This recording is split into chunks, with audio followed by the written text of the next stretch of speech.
good evening, everyone. It's really good to be with you this evening.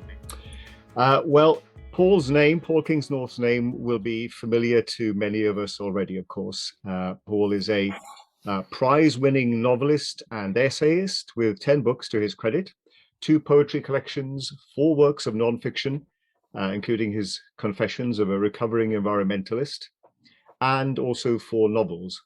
And his most recent, Alexandria, was published earlier this year. In 2009, Paul co-founded the Dark Mountain Project, a network of writers, artists and thinkers who aim to, and I quote, offer up a challenge to the foundations of our civilization. It's little wonder then that the New Statesman magazine once included Paul in a list of Britain's top 10 troublemakers.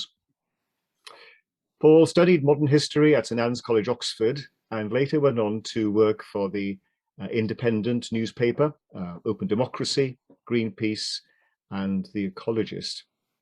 In his time, he's also been a floor sweeper at McDonald's, a door-to-door carpet cleaning salesman, a peace observer in a Zapatista village, a road protester, and one of the founders of the Free West Papua campaign. These days, he lives with his family in the west of Ireland, along with a dog, some chickens, and we're told, a lot of trees. Paul is a member of the Romanian Orthodox Church, having been baptized in the doubtless chill waters of the Shannon on the Feast of the Epiphany last year. He claims descent from the Viking Earls of the Orkney Isles, and also that he shares 60% of his DNA with bananas. And in that regard, I suspect he has something in common with all of us, if the scientists are right. He's been described by himself as a reactionary radical and aspiring beekeeper, and by Aris Rosinos on the unheard.com website as England's greatest living writer. Paul, it's terrific to have you with us this evening. A very warm welcome to you. Well, thank you. Thanks, John. I won't live up to that introduction. I'm sorry. Well, we'll give it a go. We'll see how we get on. I'll try my best. Now, I don't know. I'm sorry. I hope my internet signal is going to hold up. I'm in rural Ireland, as you said, and it's not always terrific. So I hope you can hear me properly. Great. We're all praying like mad. Fingers crossed. Just to remind you, as we start as well, everyone, if any questions occur to you as Paul and I converse, do please put them in the chat. We'll try to fit in as many as we can before our session times out this evening. Okay, Paul. Well, to kick off, a rather large question, I fear, because of all that's happened globally over these last 2.5 years, and I'm thinking, of course, about the pandemic and, again, more recently, the Ukraine invasion. A lot of people feel a deep and a deepening sense of disorientation. I wonder where all this has left you and what shapes you discern amid all this disturbing confusion. Yeah, it's a big question, isn't it? I think I probably have to put my work in maybe a bit of context for people who don't know it. And what I also want to say at this point is that, as John has already pointed out, I'm very new as a Christian. I'm very much a new boy, and I'm stumbling along, and I have probably a lot less knowledge than many of you. So I just want to put that on the table here, because I don't want anyone to imagine that I'm speaking from a position of authority or much experience, at least in terms of the church. My journey to Christianity has been a surprise to me, although a wonderful one. But we can talk about that a bit later. But in terms of my study and my work on the impact on the natural world of our civilization, that's something I have a lot more experience in. And I think probably all of my work, whether it's fiction or non-fiction, whether it's poetry or essays, has orbited around the question of why modern society and civilization as a whole is so enormously destructive, and fundamentally what direction that is taking us in. Now, what I have seen, as many other people have seen in my lifetime, and it's been going on for a lot longer than that, is what looks to me like an increasingly globalized technological and economic system which, as it has an increasingly destructive impact on the natural world and on our cultural lives, is tightening its grip on us in terms of the requirements that we increasingly have to exist within that system. It's increasingly hard to exist outside the technological and the political matrix that's kind of growing around us. And we saw that very, very sharply with COVID. I mean, what happened with the response to COVID was completely unprecedented. Whether you think that was a good or a bad thing, it was something that couldn't even have happened 10 years ago, for example, because the technology did not exist to do what was done. It was not possible to, for example, put in smartphone-enabled vaccine passports, which you had to, here in Ireland, for example, you had to show if you wanted to go anywhere at all for 6 months, which to my mind was undemocratic and unjustifiable. But even if you think they were a good idea, the point is you couldn't have done them until quite recently. So the development of the technological system is enabling a kind of a matrix of control which is growing very, very fast. And we're going to see more of that with the response to climate change and with the response to the Ukraine war. And when you combine that with the communications that the communication system that exists on the internet, and particularly with social media, the inability increasingly to discern what's actually true and what's not true, the inability to discern what the news is, what the facts are, which will get considerably more confusing once they master the coming deep fake technology, which allows you to actually create videos that haven't, videos of people that never actually existed. We're sort of living in a strange time in which it's very, very difficult to get a grip on what's actually happening at the global level. It feels utterly confusing. There's so much going on. There's so much control being exerted. It's difficult to know who's exerting it. It's difficult to know where it leads. And as I say, it's difficult actually increasingly to work out what the facts even are. It's like the technological system that's existed for a long time is going into a kind of overdrive. So that's how I feel about the kind of the state of things at the moment. And as I say, I've been writing and studying this stuff for a long time, and it feels like just the last few years has seen a very big acceleration in the kind of the technological civilization that we live in. Yes, thank you, Paul, for that. I mean, you're mentioning that the Matrix there reminded me of something that you wrote in one of your essays not too long ago about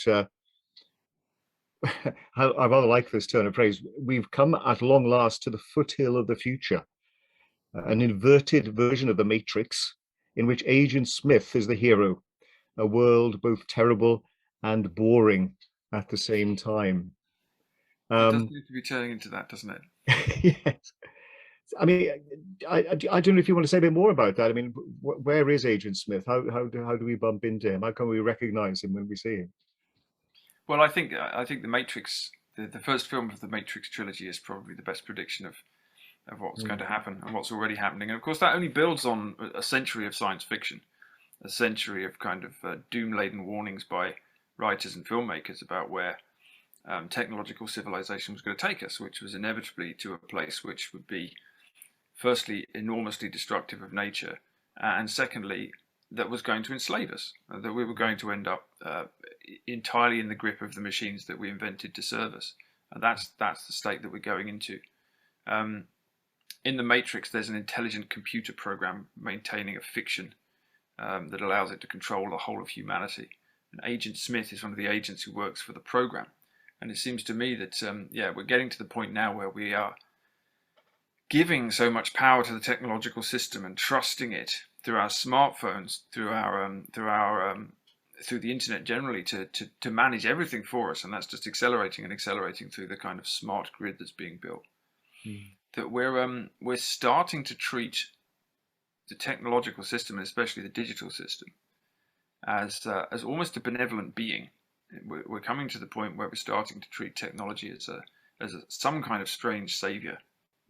So that's where I think we're going. We're moving very fast into a world in which it's almost impossible to imagine living without digital technology. It's very hard to even exist without a smartphone in the West now.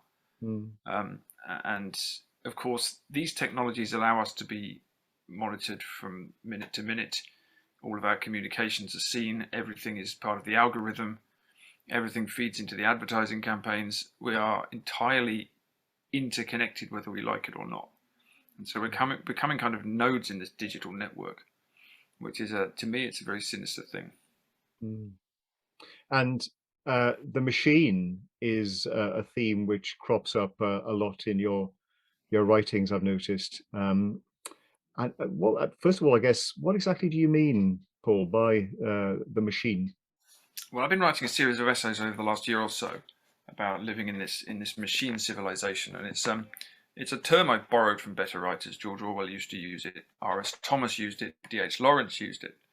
And it's just a way of referring to the fact that what's happened really, I think, in maybe since the Industrial Revolution, is we've moved from what we could call the biosphere to the technosphere. We've moved from a world that is primarily biological to one that's increasingly technological, that we've built ourselves.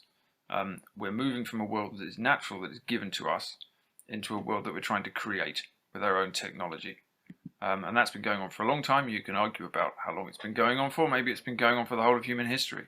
But it's very, very fast now. And what I'm calling the machine is really, as I say, this interconnected network of technologies that's increasingly now controlling us and that we're dependent upon. It's very difficult to imagine how civilization could even survive without it at this point. So we become less self-sufficient, we become less connected to nature, we become more reliant on the machine, upon the digital technologies that keep us going. And of course that in itself then in turn is enormously ecologically destructive. I mean, here in Ireland, for example, 75% of the country's electricity is used by the server farms that the country's entire economy is based on. Okay, so Ireland has built its entire modern economy on servicing Silicon Valley with low taxes. And so many of Europe's server farms are here. 75% of the electricity of the country is keeping the internet going. And by the way, the internet as a whole is just as destructive for the environment as plane flights. It emits just as much carbon. So, you know, getting out your smartphone and tweeting about how you want to save the planet is probably not going to do anything but make it worse. You see, so we're all tied into this thing, and it's very difficult to know how to get out of it. And here we all are talking to each other on computers. This is just the world we're in. And so that's what I'm trying to explore. And it's not a simple thing, and it's not something that has some sort of simple solution either or exit to it. But I think it's Paul seems to have paused, at least on my computer. I don't know what he's looking like on yours. Are you back with us, Paul? Can you hear me? Yes, you just hung up there briefly for a moment. Sorry about that. Yes, no, I was just saying I think that where we're getting to now is quite unprecedented in the reliance that we have on this technological network. So that's going to impact everything down the line. Great, thank you. I think that was my internet connection. That was a bit wobbly then, actually. Yeah, so I mean, you've already mentioned the answer to this obliquely already, but in terms of the impact on our economy, I guess one of the most obvious ways that the machine is operating is, as you indicated, through the the growth in the use of mobile technology, and people are talking about the advent of central bank digital currencies coming down the line sooner or later, whether we like it or not, which again would need some form of digital ID in order for these things to work. I just wonder, again, as Christians, what kind of a view we might take of that kind of development. Is that something we should welcome or what? You cut out a little bit there. Were you talking specifically about digital IDs and things? Yes, and particularly about the what some see as the imminent emergence of central bank digital currencies and the way they would likely depend on some form of digital ID in order to operate.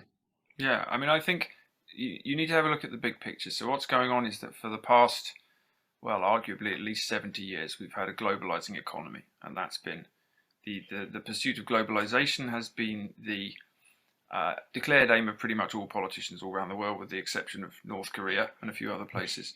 Tying ourselves into an interconnected global economy where we outsource our labor and we buy stuff cheaply, and it's all free market competition.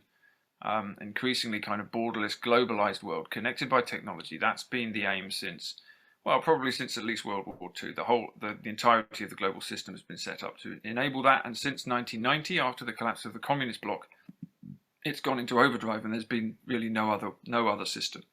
So we have built a giant global network on which we are now completely reliant. And what that means is, as you say, when we start to move towards digital currencies issued by central banks, which is now increasingly the declared aim of a lot of nations as well, including Ireland and I think Britain as well, what you end up with is a situation in which you all have your smartphone bank account and the state issues you with money, and of course then that becomes very easy to issue you or not issue you with currency depending on the way you behave and the things that you say and whether you're a good citizen. And this becomes a version of the kind of social credit system that they already have in China, in which people can be very, very easily rewarded or penalized according to their behavior. Sounds very totalitarian, but it's only a more organized version of kind of what's already happening, in terms of the way that we're intimately connected to systems which can monitor what we say. I came across a story just yesterday about people being arrested for something offensive they'd said on a private WhatsApp chat with their friends, and this kind of story is increasingly common now. So it's not difficult to monitor everybody. It's not difficult to tie us all into this network, and it's not difficult either it's not difficult to tell us that what's happening is happening for benevolent reasons. Okay, so this is one of the things that concerns me when we might be talking about the natural world, for example. It's very easy to build a convincing case about how we ought to build a giant grid which manages and controls the natural world and manages and controls our consumption and our extraction and our purchases and our pollution. There's a sort of case that you could make for that, right? Given the state of the world. And I think that's increasingly the direction things are going in. But it starts to get extremely dangerous, if you ask me. So there are many different perspectives on it. My perspective is that this technology is tyrannical. It's a temptation, and it's connected to our desire for power. I think you can take it right back to the Garden of Eden. Actually, I think we're having apples dangled in front of us again, and we can choose whether to be in communion in the garden with God and with nature, or we can choose whether we're going to take power and we're going to use our technology to attempt to manage and control the natural world, presumably for its own sake. But it's going to end in something very dangerous. I think that's the direction we're heading in increasingly now. Thank you, Paul. I mean, that leads on to the next question I had, which was, the title of our conference, as you know, is Building Back Greener, which is a kind of like a homage to the Build Back Better meme that seemed to kind of take off all over the world in the immediate aftermath of the pandemic. I just wonder what you make of this vision of building back better, stroke greener. What actually gets in the way there, do you think, in terms of realizing that vision, if indeed that's a vision we'd want to pursue? I'm not sure on the basis of what you've said so far you'd necessarily go along with that 100%. Well, yeah, I mean, look, so Build Back Better is a slogan from our friends at the World Economic Forum, which is a gathering of large corporations and nation states to try and who get together every year very openly to attempt to sort of agree how to manage this giant global system that has been built. And building back better after the pandemic was an attempt to kind of rationalize and supposedly make sustainable the rebuilding effort. So look, we're talking about the construction of a global system again and again and again, right? So my perspective on this is I am a localist, and I believe power should be localized, and I believe that things should, as the video we've just seen suggests, be small and simple. Any giant global system connected by technology, connected to each of the phones in your pockets, which can monitor you and which can reward you and which can measure you, is going to be tyrannical right from the start.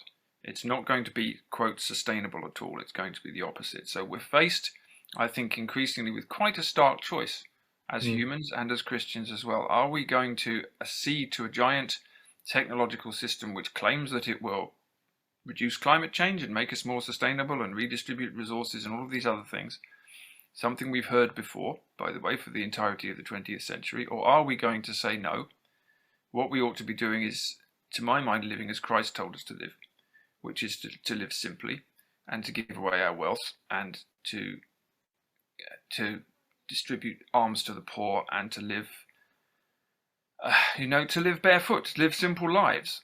this is what we're actually called to do, and that's the opposite of creating an enormous system which claims that it's going to create justice, equity, sustainability, and all of the other buzzwords. It's not going to do anything of the kind.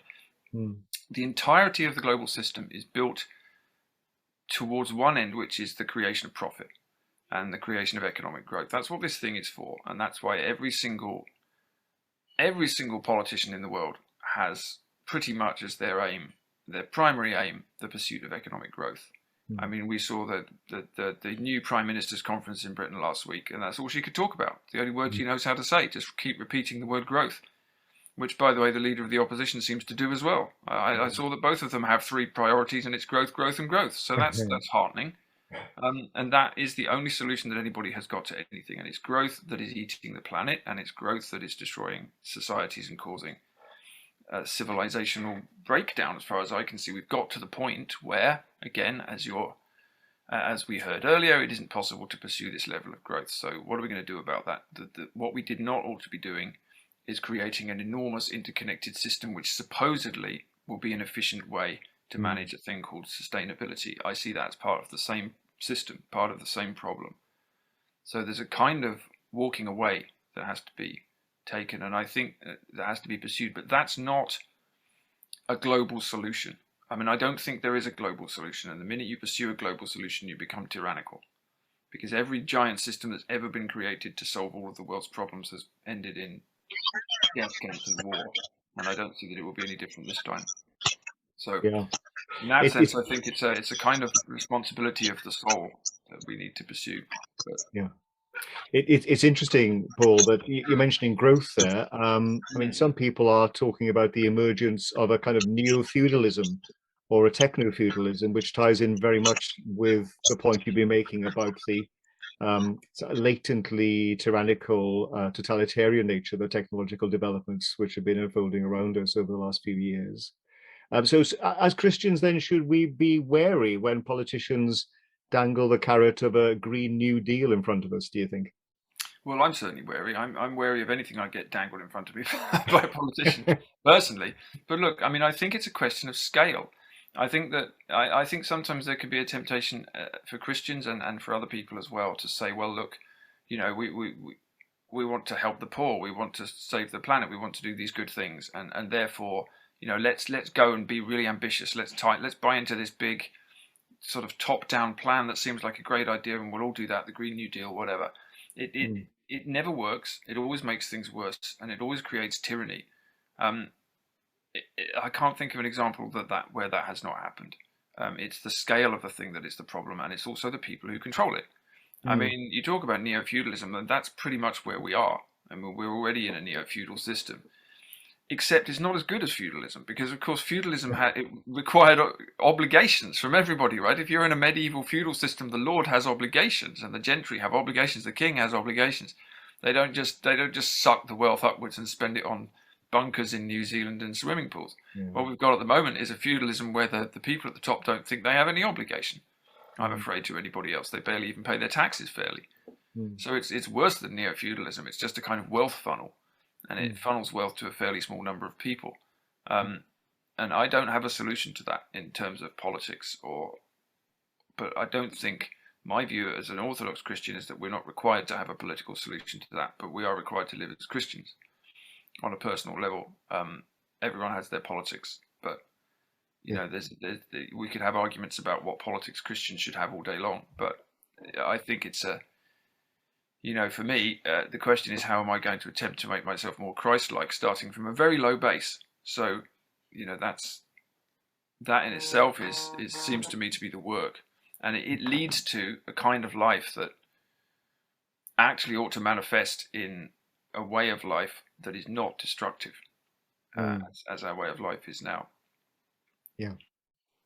Yeah. So, I mean, you mentioned obviously your own identity these days as an Orthodox Christian. I wanted to pick up on that. I mean, but reflecting as I transition into that, really, on the fact that, again, I'm sure if we did a kind of straw poll, there'd be a spectrum of political positions reflected amongst those who are taking part in the call this evening. And I speak as an Anglican, and therefore somebody who's implicitly bought into the Constantinian paradigm to some extent, however reluctantly, whereas there will be others who are more of the Anabaptist end of the spectrum as well. So I'm interested to hear you say a bit more about your um, what you've gained from orthodoxy in terms of how that informs, if you like, a kind of a theological attitude towards the predicament we're in.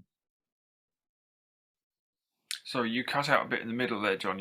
I just got to the point where you were telling me you were interested to hear a bit more about, and then Oh, and then right. you Yes. stopped. So your Orthodox identity these days, Mm. Paul, how does that inform your response to these issues? Well, I mean, like I said at the beginning, I'm very new, so I mean, I'm less than 2 years as a baptized Orthodox Christian, so I'm really at the beginning of things. I'm still at the stage of kind of stripping myself away and regarding my inner life with horror. So, and, so, you know, I'm very late to the game. I'm 50 this year, so I've got a long walk. So I can't. All I can do is talk about my small journey. But um, I think I'm in the Orthodox Church for a number of different reasons, some of which I could explain, and others I probably couldn't. But one of the key reasons is I think that the Orthodox Church has a kind of direct line right back to the Desert Fathers and right back to the early mystics of the Church. And I recently spent some time on Mount Athos, which is the heart of Orthodox spirituality, the monastic republic, which is 1,000 years old in Greece. And you can go to Mount Athos and you can meet monks who are doing pretty much the same thing as St. Anthony was doing. And not very much has changed at all. The Orthodox liturgy has not changed for 1,000 years.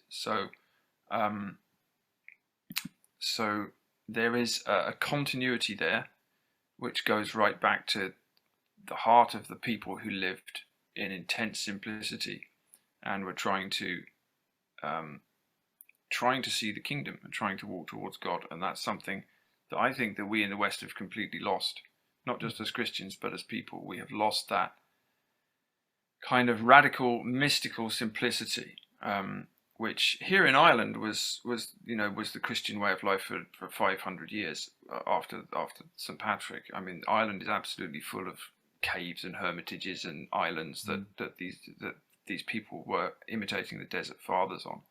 And I have a strong sense, and it's just a hunch. It's not a position, it's a hunch. I have a sense that there's something really important in the lives of the early Christians in Britain and Ireland, and the way that they were influenced by the early Christians, especially in the Egyptian desert, and that gets to the heart of the matter. And it's something that we've lost touch with over a long kind of period of becoming quite establishment in our Christianity. And maybe that was a thing that had to happen, and I'm not making an argument either way, but I think that there's almost a case for going back to the caves, literally or metaphorically, to find out what the heart of this matter is, to find out where we can see God in that kind of radical simplicity. Because I think that we're going to head into an economic collapse and an ecological collapse very soon. I mean, it's already starting, I think, because if a system isn't sustainable, it can't be sustained. And that means it will stop working, and it's already going to stop working. And given that our leaders just want to keep pushing it on in the same direction, there's no chance of it looking, there's no chance of this giant thing happening anyway in a fundamental way. So what does that mean?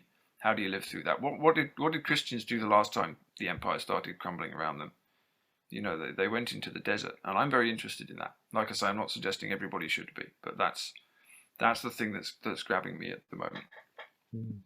So do we need a revival of monasticism then, Paul, in some form or another? I mean, some people have called for a renewal of the Order of Benedict amongst us, so that we've got role models, however eccentric, out there that we can draw inspiration from.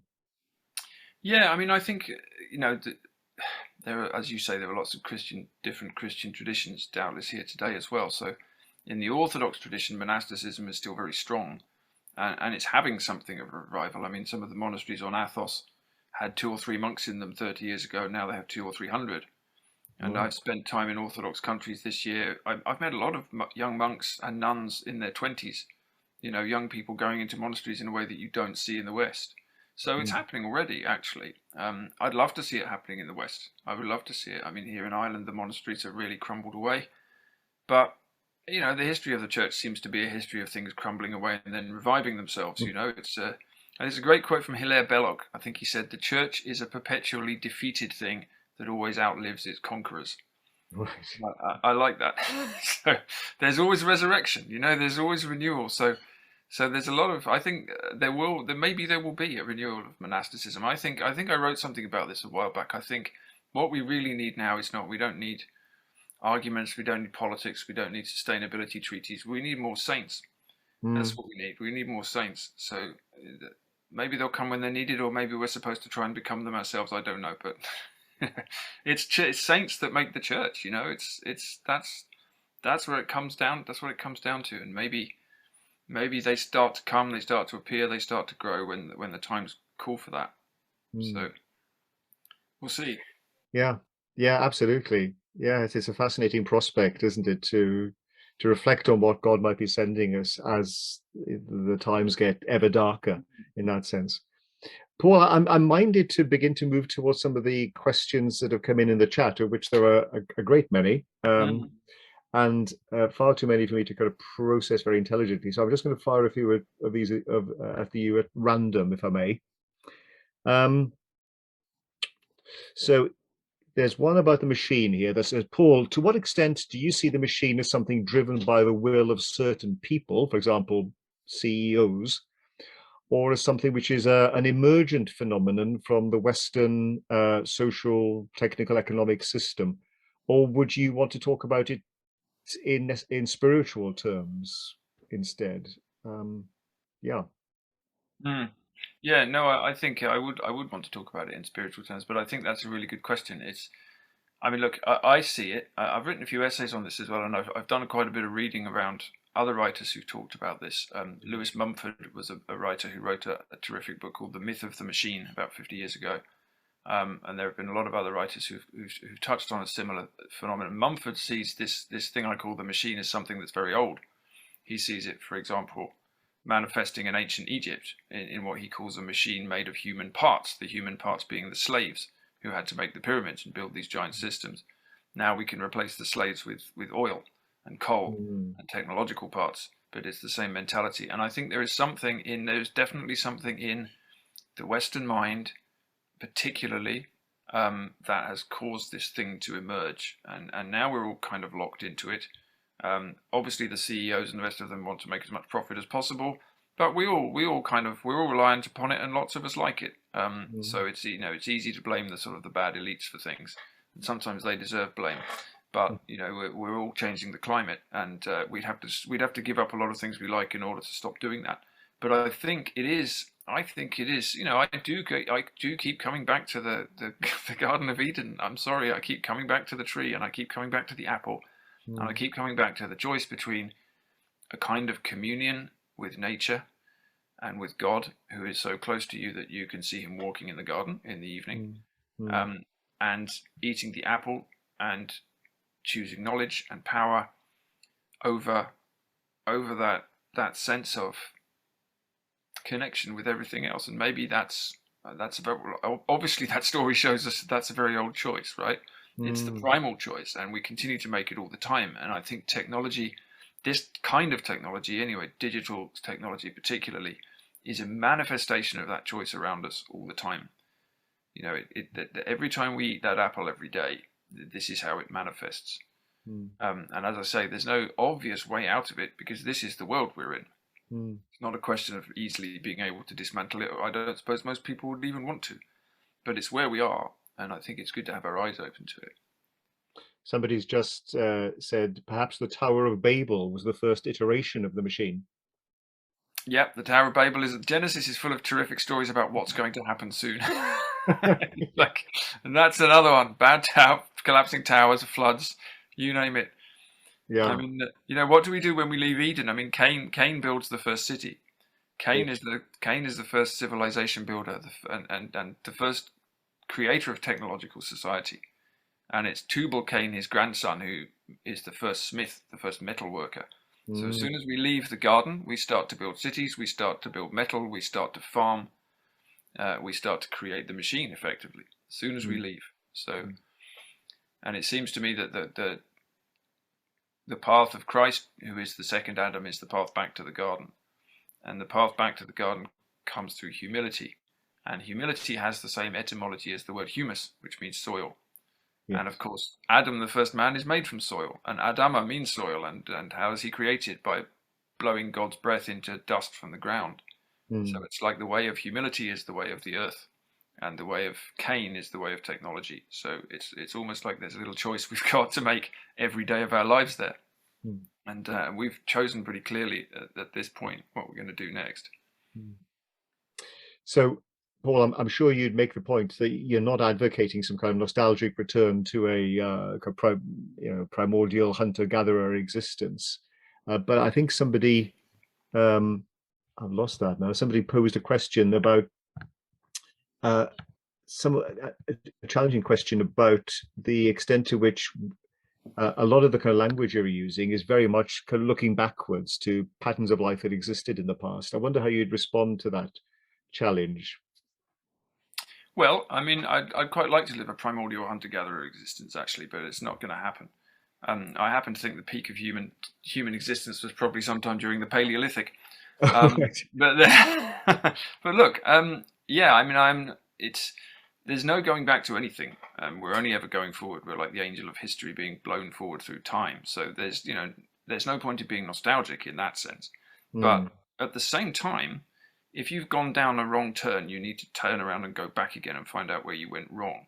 And that's not an argument for attempting to recreate a period in the past, but it is an argument for saying, well, if we've got ourselves to the point where we've managed to change the climate of the whole planet and create a mass extinction event and destroy half of the forests and fill the oceans with microplastics Mm. and all the other horrors that we hear about every day, and if we are unable or unwilling to actually stop that process, then we've got a big problem. And that big Mm. problem has come about because we have taken a wrong turn. We have taken a wrong turn away from a relationship with nature that was better than this one. And it's not necessary to idealize the past. It's not necessary, we're fallen creatures, so there's never been a perfect culture. There never will be. But this thing that we've created is catastrophic in its impact, measurably so. So while we certainly, it's a waste of time to imagine living in some past utopia, it's always a bad idea to be utopian. Mm. Um, but we can learn a great deal from societies in the past which knew a lot more than we do about how nature is a sacred thing and there's a way to live with it which is in some degree of balance, and this is not it. Thank you, Paul. For those of us who aren't able to set up shop in the west of Ireland, how would you commend to us a lifestyle that's consistent with those sorts of values? Well, as I say, I live in the country and I have a couple of acres of land, but I'm still on the internet and I've still got a car, so I'm not holding myself up as as a model. It's not possible to escape the machine. So I think that,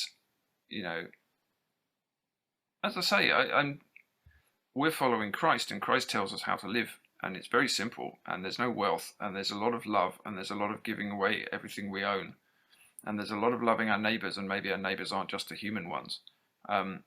And the more I see that, the more I read that, and the more I pray about that, the more I see how completely inadequate I am at doing it. So Mm. if we were to move more towards it on a personal level all the time, we wouldn't be here. Mm. We wouldn't be here. We wouldn't be anywhere like here. Mm. Um, so as I say, we can all have a lot of arguments and disagreements about politics and systems, and they're fine. They're necessary things to have because the world is here and we're living in it. But on a personal level, it seems to me that trying to live in the way that we're told to live very clearly is probably the way forward. And people will do that in different ways. There's a lot of different things that can be done by people, whether they're in cities or the countryside or whatever. I mean, living out the countryside doesn't necessarily mean you're living any kind of good or sustainable life. It just means you've managed to escape the city, Mm. um, which I can definitely recommend if you can do it. But it's, this is the world we're in. So everybody has to draw their line and make their choices, and I suppose attempt to follow that path. I mean, that's all we can do. And we're all given a role, aren't we? We're all given a place. I suppose the job is to try and work out what it is. Sure. Sure, absolutely. About yeah, it's about incarnating the truth of what we believe in the place that we find ourselves in that sense. Mm. So there's a question here picks up on an aspect of that. You talked about localism, and this person asks, how local is local, given that increasing numbers of the global population is now living in cities? I mean, 50% already, some in mega cities of more than 10 million. Should these cities be dismantled? This person asks. Otherwise, how are people's needs to be provided? Yeah, well, I mean, these are the questions you get when you start addressing these giant systems. I mean, it's if you're living in a giant megacity, especially if you're living as a very poor person in a giant megacity, you're completely dependent upon it, and Mm, there's no way out of it. I mean, we're all dependent on the machine to some degree, but the whole process of gathering humans into these giant urban areas, which has really happened only just over the last century, has made it almost impossible for us to live autonomous lives. And obviously, you're not going to be dismantling cities anytime soon. People are heading towards them, at least in some mm, cases. Sometimes out of choice, and sometimes because they don't have a choice, because the land has been enclosed, or their lifestyles in the country have been made completely impossible. mm, And people tend to head to cities because the system of global capitalism is a system of enclosure, and it becomes almost impossible to actually make a living through, say, farming or any of the things that were happening before because of the way the economy is set up. So no, there's no. This is my point really. I think I spent so long, trying to arrogantly come up with big plans for how we can save the world. It's like we are here. We are in a world in which most people live in cities, and we are in a world in which the climate is changing, and there are things that we can do, and we all have to make our decisions about what they are. But there's nothing on some sort of global or organizational level that you could do without, as I say, creating something tyrannical which would fail anyway. We have to mm, start from where we are, and that's where we are. And I don't have a sort of don't have an answer to that. mm, But there are lots of answers that could be pursued. But I think they have to be pursued on a local level, on a national level, on a regional level, at a level where you know things and you can change them, and the people actually affected are the ones making the decisions as much as possible, mm. which is what we usually don't get. And that's again, that's a perpetual problem. But so no, there's no future in the minute you start talking about utopian solutions, you're in some big trouble. You could look for your utopia in the past, or you could look for it in the future, or you could look for it through politics or whatever. But that's, I don't know. I think you just have to do what you can do where you do it. Mm.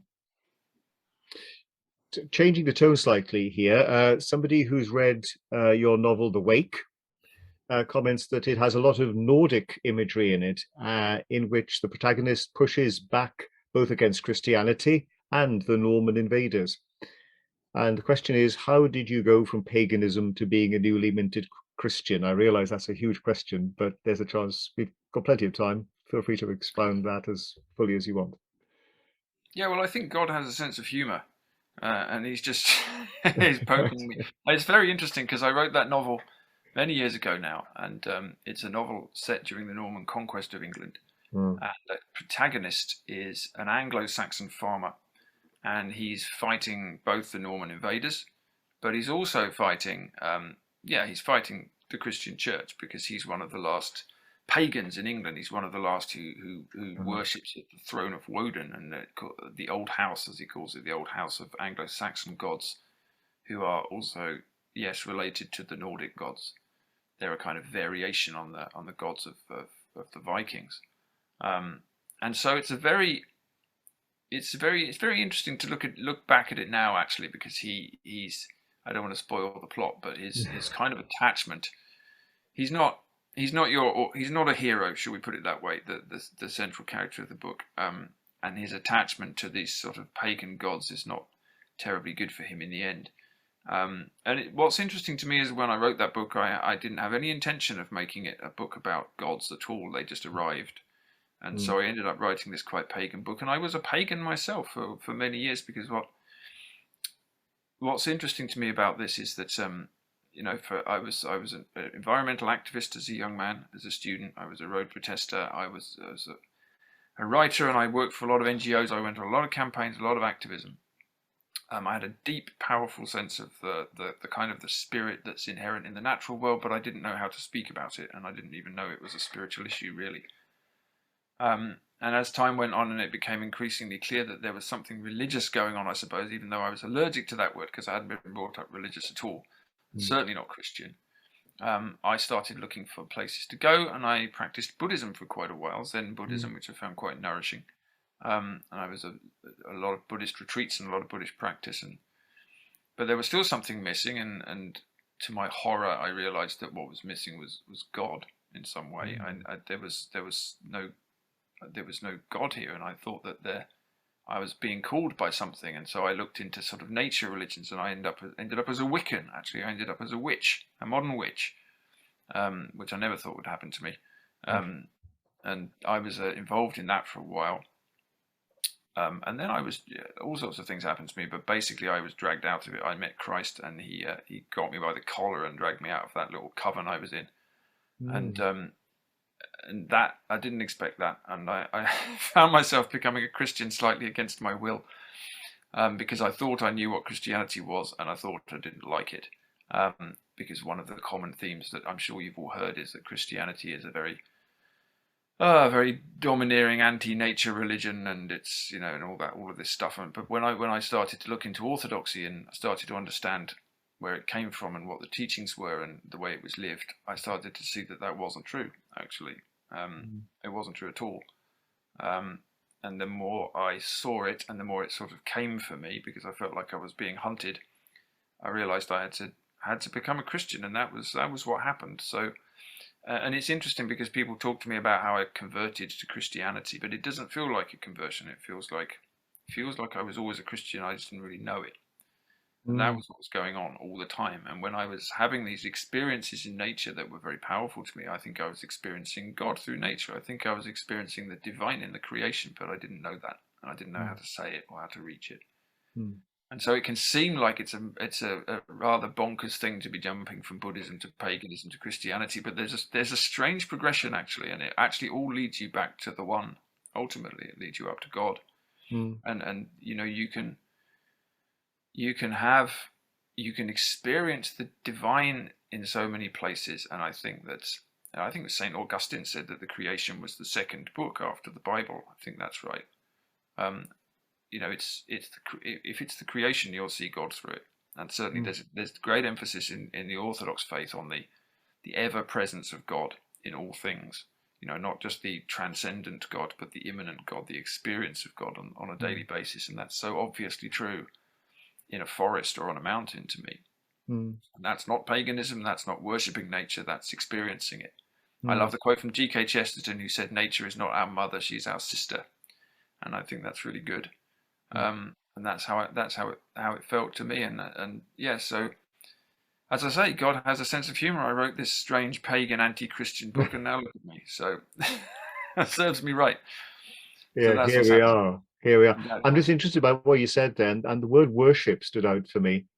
Um, you were mentioning earlier that there was something missing, and that missing element was God in the end. And I suppose to understand the meaning of the word God, we have to understand what it means to worship, to understand what it means to live in a world where the transcendent is a reality, and which elicits a response from us through worship. And I'm just again trying to get a sense of what it is about orthodoxy in particular that made you feel this is my true home. Well, when I became a Christian, I it's interesting. I mean, because I was always very allergic to worship, right? Being a very modern person who thought I was far too important for that sort of thing, and I didn't really know how to do it or what it was, and I didn't like didn't like the sound of it. But at the same time, I wanted to do it. It was very clear that I wanted to walk towards God. Mm. Um, and so I became a Christian, and I thought for a while, well, I'll just do it on my own in my bedroom. I don't need a church. I don't need anyone to show me anything. And it became increasingly clear that that was that was not going to work. I needed it. I wanted to be in a church. I mean, actually, it was clear to me. I wanted a tradition. I wanted to be shown what the truth was, and I wanted to be shown how to do it. And I didn't want to be making it up as I go along, which is Mm. basically what neo-paganism does. What you do in the neo-pagan world is you just grab a bit of this and that from every tradition and shove it all together and call it religion, and Mm. that is not right and it's not true. There may be some bits of truth in it, but it's not true. And if I thought Christ was Christ was true and Christ was God and God was real and the Christian story was real, then I wanted to go to a church that was going to teach me about that, show me how to practice it, show me how to be a Christian. And I didn't, of course, there were lots of churches. So I thought, which one is the real church? And I'm English, so I could have become Anglican, and I'm Irish. I live in Ireland, so I could have become Catholic. But there was something missing from Western Christianity for me. There was something that was too rational about it, too individualistic, too sort of, I don't know what it was. And I prayed a lot, and I said to God, please send me a church. Send me to a church. Send me a priest. I specifically said, please send me a priest. When I get sent a priest and I go into a church and I meet this priest, then I'll know that's the right church. And I stopped in a lot of churches, Anglican and Catholic and all sorts of things, but I never met a priest. And then regrettably, and then the first Orthodox monastery in Ireland opened up a couple of years ago, 2 or 3 years ago now. And it's about 40 minutes away from me, and it's run by the Romanian Church, but it's open to everybody, and it's dedicated to an Irish saint, and it's very connected to the Irish and the Western early saints. It's not just a Romanian thing. So I sort of plucked up the courage to go along, and I asked if I could go to a liturgy, and I went to a liturgy, and it was unlike anything else I'd ever experienced. An Orthodox liturgy is an astonishing thing, and it contains 2,000 years within it, and it's a mystical experience, and it's inexplicable, and even now it's inexplicable to me. Yeah. And there was something about this kind of very long 2-hour ceremony, full of incense and songs that I partly couldn't understand, and I didn't know what was going on, and it was just entirely overwhelming, and it felt like God was in the church, and I'd never felt like that in a church before. And there was a priest there, and I got talking to him, and one of the first things he said was that I should just not rush anything. So that convinced me that this was probably the real thing, because he wasn't trying to convert me. In fact, he was trying to tell me to slow down. Right. And that was it. I mean, really, just I kept going, and I kept reading. I started reading, and then I decided that this was the place to be. And as you say, I was sort of dunked into the river in January a couple of years ago, and I survived that. So I thought that there must be something going on, and it's a very because Orthodoxy is very unchanged, because it's very old, and because the liturgy particularly hasn't been changed. There's something in there which is of enormous power, which isn't to romanticize the Orthodox Church, which has plenty of its problems because it's a church and it's full of humans, but there's a power and a mysticism in it. So yeah, that's me. And as I say, I'm still very early in the journey, and it's almost like every day I'm discovering something new. But I felt like I was taken there to find something. So it feels like a blessing at this stage in my life. Absolutely, and it's good to know that God carries on blessing us at surprising times in our lives and in surprising ways. Certainly. Yeah, thank you for sharing that. In surprising ways, yes. Yes. I'm reminded there's a line in the Four Quartets, I think, where Eliot talks about that which is only living can only die.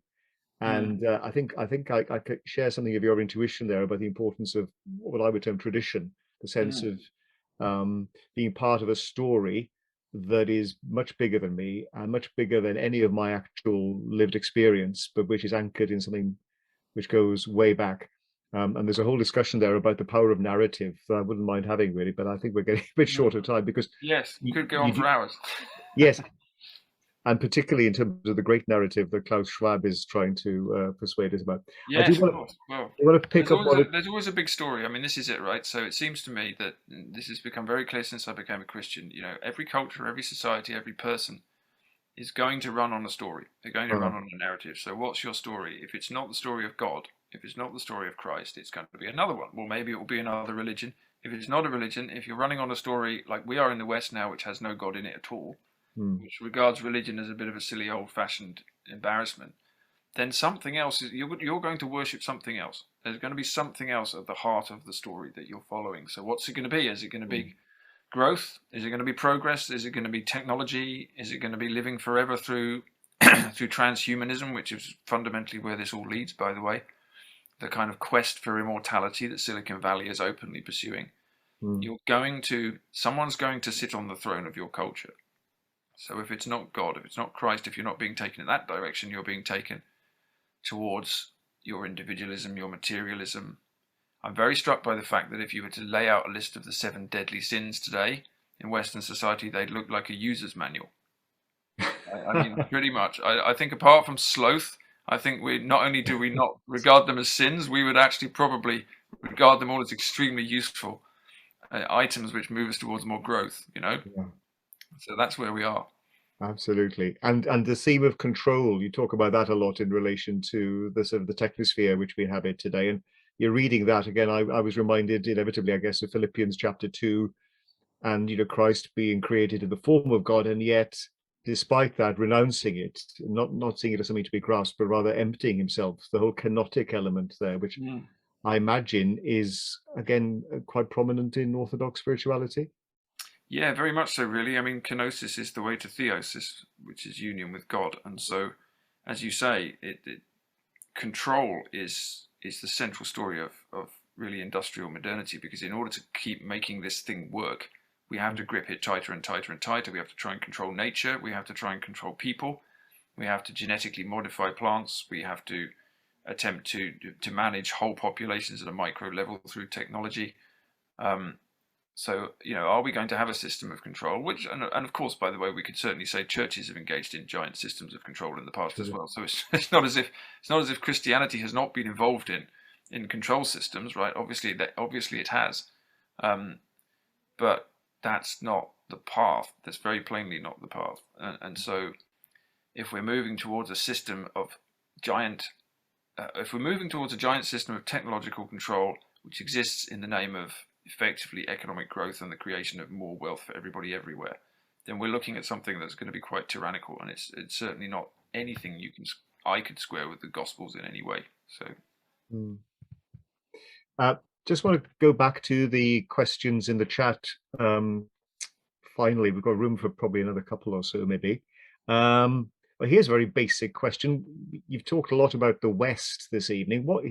What does the West really mean? What does it symbolize? well, it's a good question. There's a very good book by Christopher Dawson, the historian, which is called, I've forgotten what it's called now, but it's a book about the West and the history of the West and the Church. Oh, Dawson's a Catholic historian, I think. Fundamentally, well, it's a good question. Why are we talking about a thing called the West at all? Fundamentally, it's Western Europe and the satellites of Western Europe. So what ties them together? hmm, Western Europe is a lot of different countries, a lot of different ethnicities, a lot of different languages. The thing that ties it together is that it was previously the domain of the Western Church, which is to say the Catholic Church.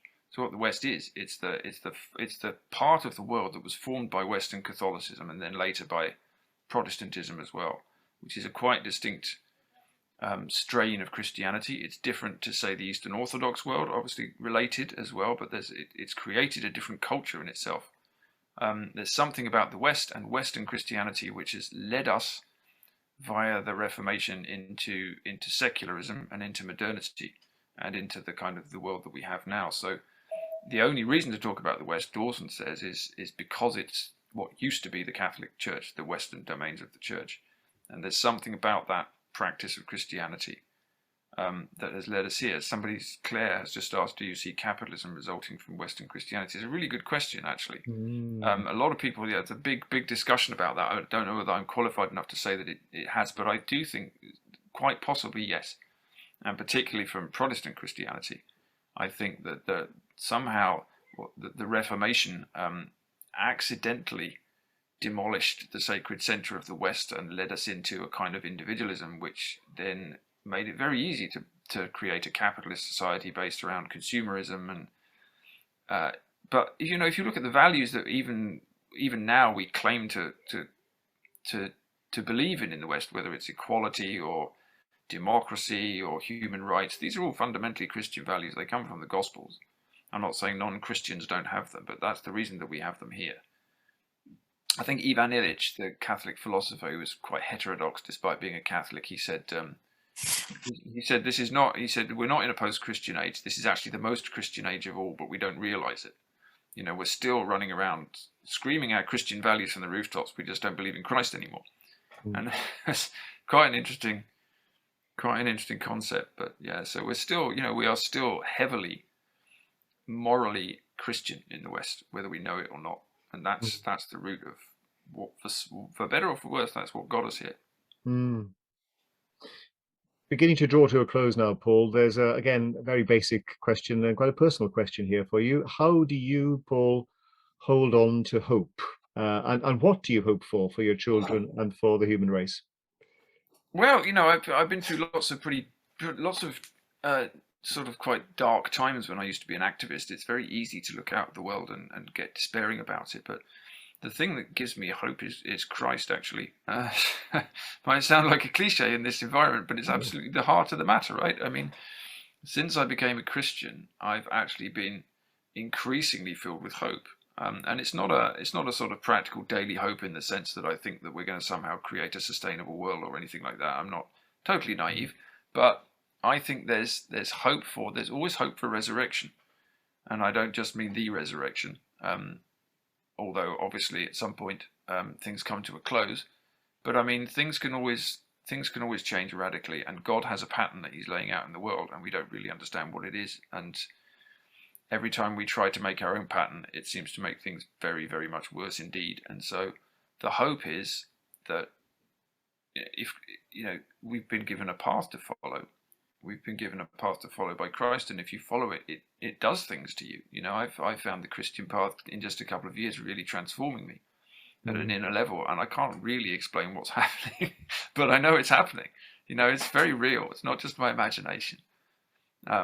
So that's the hope. The hope is you follow that path, and it's going to make you something that can hopefully be useful in the world, and it's going to make you the shape that you're supposed to be. We're all bent out of shape since we left the garden, but we've got a path that can sort of hammer us back into shape again. It seems to me so.